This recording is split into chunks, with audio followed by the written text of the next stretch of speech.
أعيش الحياة بنور الكتاب وهدي الرسول إمام الورى، وأقفو طريقا به الصالحون وضوء للرشاد وحازوا العلا.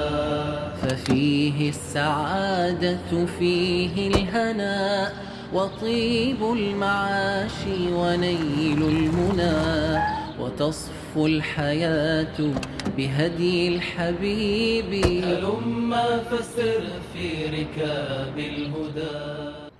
رسول الله صلی الله علیه و آله و سلم فرمودند به وعده خود وفا کنید.